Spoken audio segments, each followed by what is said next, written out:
to talk about some of the properties of a definite integral. And then in the next video, we'll go on to the fundamental theorem of calculus and how to actually compute these without doing all that, messy stuff. Okay, so let's just start where we've got f of x continuous on AB and also g of x, say, because I might need a g of x, right?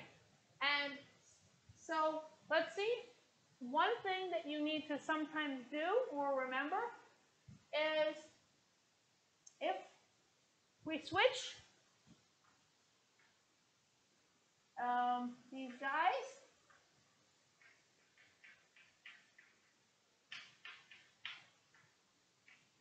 then negative. Right? So you switch the limit. Because here, what is this? This is just sort of to make sense of this. So here's A and here's B, right? The way I defined it, I'm going from this way. So this is like a positive. If I'm going the other way, of course, I'm going negative. So I will get a negative, and the math works out that way. Sometimes you might need to do this. Okay? So another thing is if I don't go anywhere, I get 0, right? And this is because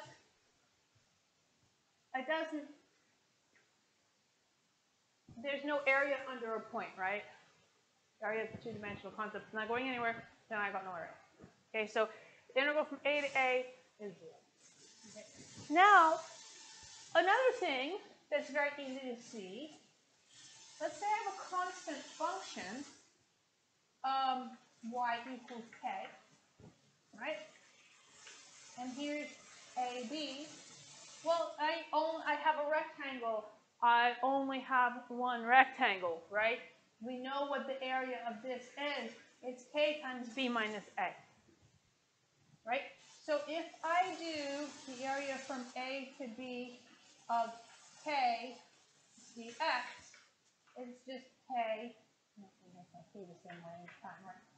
K times b minus a. I don't even think oh, by the way, there's a sheet for this week, like a basic integral chart, which has some of these properties on it. I don't even think I bothered to put that one because it's just very basic. Right? Now, the other thing that's important, though, about these is that this definite integral, because it's a sum, right? Remember, it's a sum, and you're taking the limit of a sum, but it's a sum, so everything works the way you would expect it to for a sum, right? So if I have f of x plus g of x,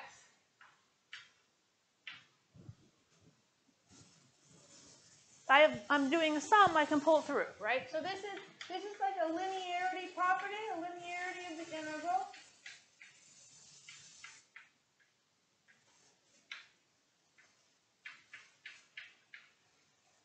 And of course, if I have a minus here, it also works the minus. So I usually don't write that as two separate ones, but it is plus or minus. Another important thing, though, another important property of linearity, again, the second, if I've got a constant, I can pull a constant out. And again, both of those work. You can prove it immediately just by writing another definition that we had on the board, that it's a sum. Because once I've got a sum, I can do this, I can do this. Okay. Now there's one other thing that sometimes you might have to do. Let me get rid of these. And so geometrically, this makes a lot of sense. I'm going to read these. These are on that sheet.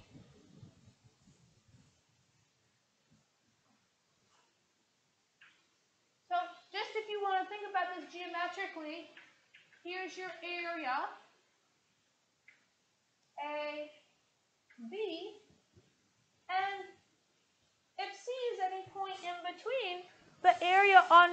from A to B is going to be the same as this area plus that area, right? So the way I write that down is C is some point between A and B, then the area from A to B of f of x dx is equal to the area from A to C of f of x dx plus this area from C to D. Okay. So this is useful. Sometimes we'll see some examples. Like if you had something which, let me just do one real quick. And I think, let's see, 1, 2, 3, 4, 1, 2, 3. I'm not going to go through it entirely, but let's say if we have something like this. In fact, I'm going to make it discontinuous just for kicks, right? So let's do this. So this is 1, 2, 3, and 4. And so if I want this area,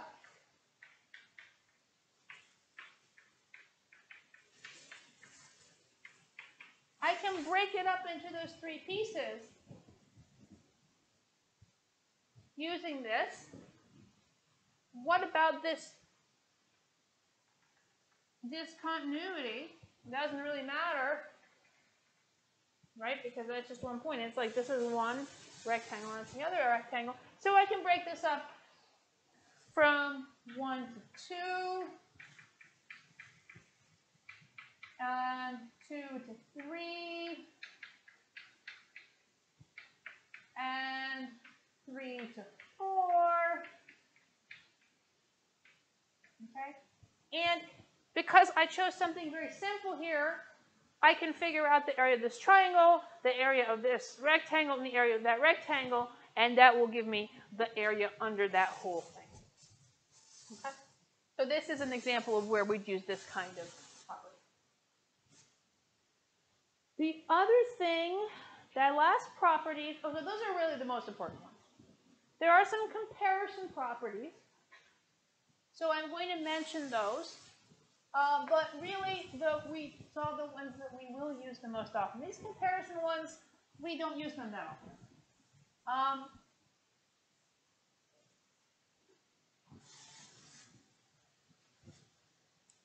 So one thing I wanted to say, which I think I have forgotten to say before, is that it's the area under the curve, right, that we've defined here. But in fact, it's the signed area under the curve. All of my pictures, I just put my F above. But if F is below, it can still work out. It works out. But when you do the sum, right, you're going to get, because I'm putting in the value of f of x, I'm going to get something negative. So if I end up looking at the area here, like the example that we had on the GeoGebra worksheet, the very first one that they put up, some of it was below. So those would come as negative area. Okay? So, and that is to be expected. So that's not a problem. But if you're above, then the integral is always going to be positive.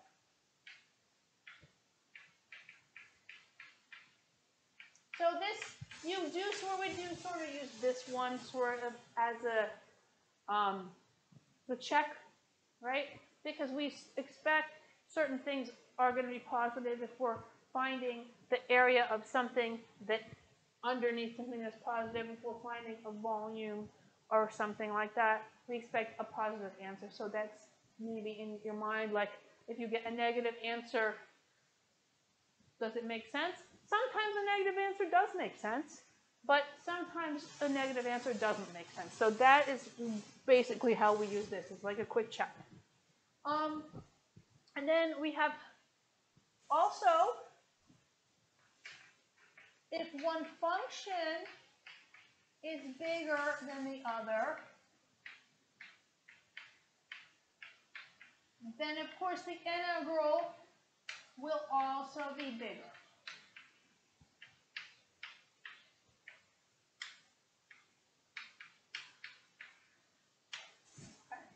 And the third property is our function is going to be bounded, right? We already said that the function has to be bounded, right? So, and this you can just draw. If